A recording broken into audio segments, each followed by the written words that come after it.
Now this next section has to do with kinetic molecular theory, and this can get a little strange, but kinetic molecular theory is a way that attempts, remember theory tries to explain why something is, so it says why do gases and gas particles move in the way that they do. So it's going to make some assumptions.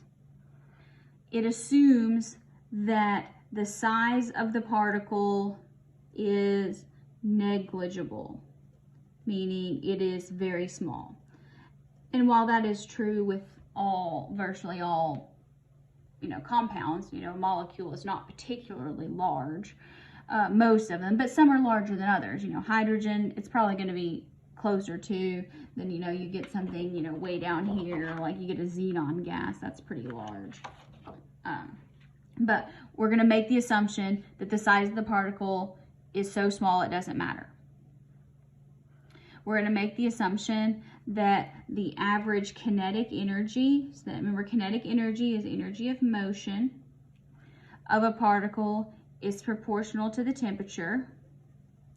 Again, we're talking about gases, so we don't do negative temperatures, must be in Kelvin. And again, this gets into physics. This will make more sense later when you take physics.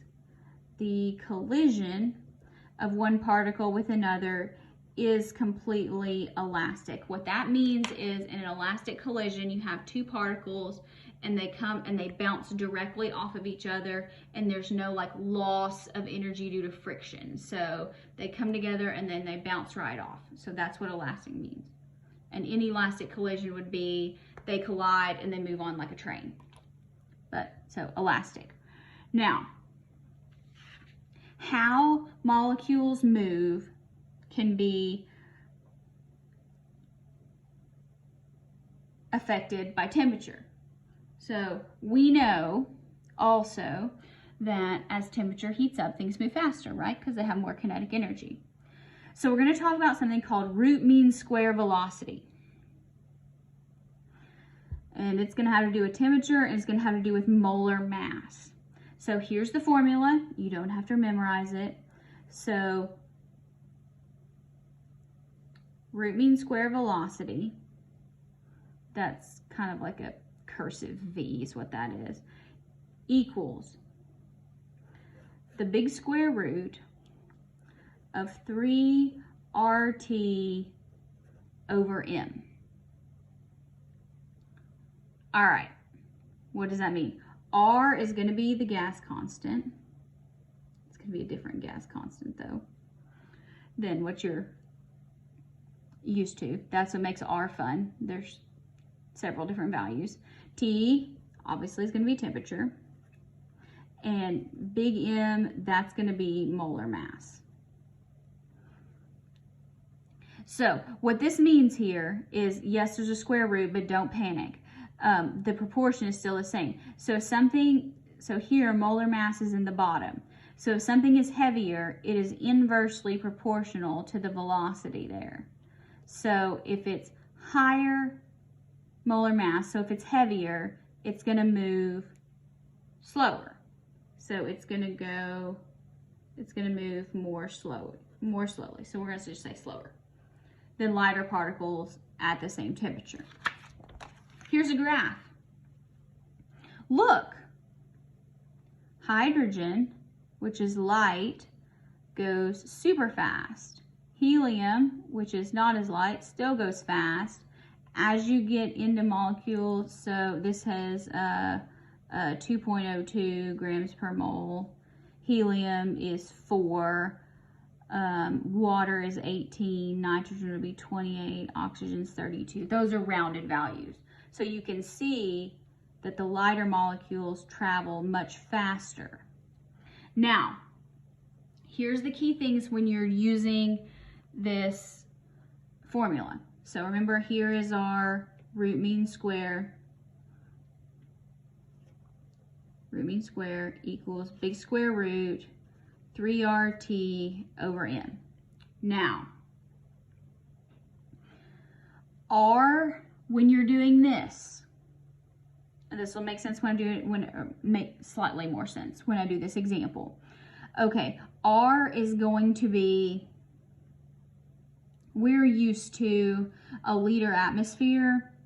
Well, a liter atmosphere, this is why I don't like physics, is actually a unit of energy that's equivalent to joules.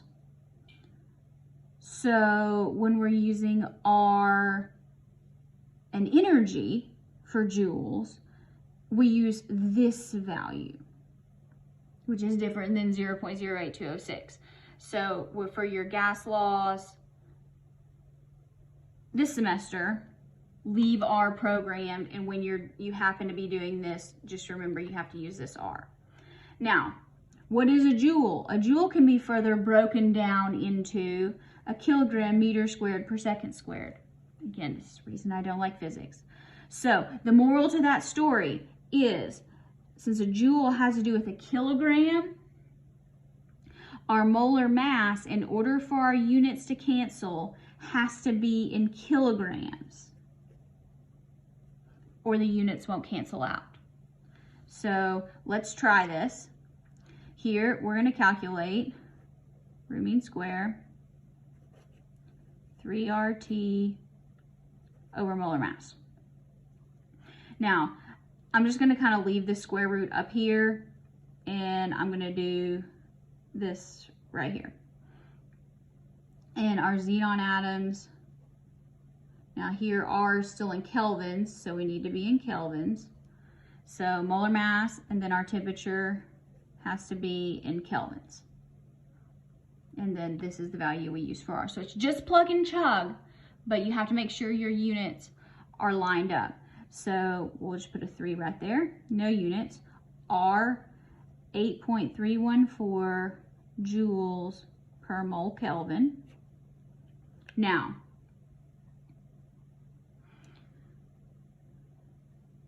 you're probably not going to like this very much, but I'm going to do it. Let's go ahead and get rid of temperature here.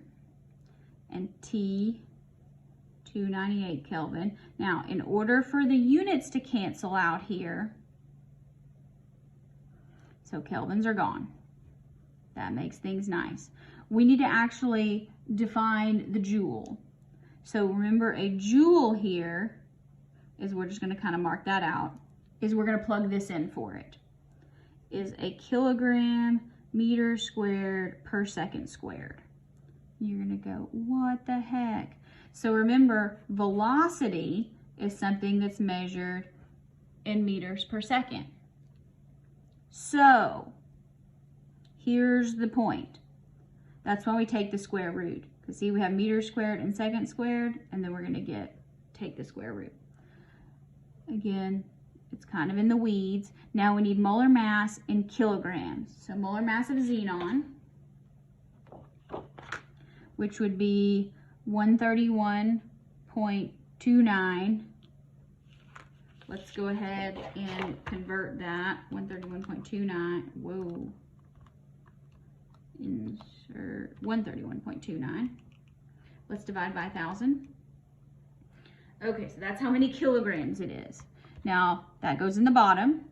0.13129 kilograms per mole. If you want to do grams per mole and then do your kilograms separate, that would be totally fine. So now, moles are gone and kilograms are gone. Otherwise, you just kind of have to trust me. So it's easier to define the joule here. So let's go ahead and get an answer here. So 3, that's an 8. 3 times 8.314 times 298 divided by 0.13129. Okay, so far we have 56,613, and that's meters squared per second squared. Now, in order to finish this, we need to take the square root of it, and that's going to give us our units of meters per second. So now, just take the square root of that answer. So xenon is going to be moving at roughly 238 meters per second, which is still very fast. That's the answer. But compare that, so here 238 is going to be less than 250. So here is xenon, because it is up at 131. So it's going to go much more slowly. So again, not going to be a whole lot of these types of calculations, but this is a great thing to refer back to when you're getting into physics, when you're dealing with joules and energy, and you know, different units can be broken down into different things.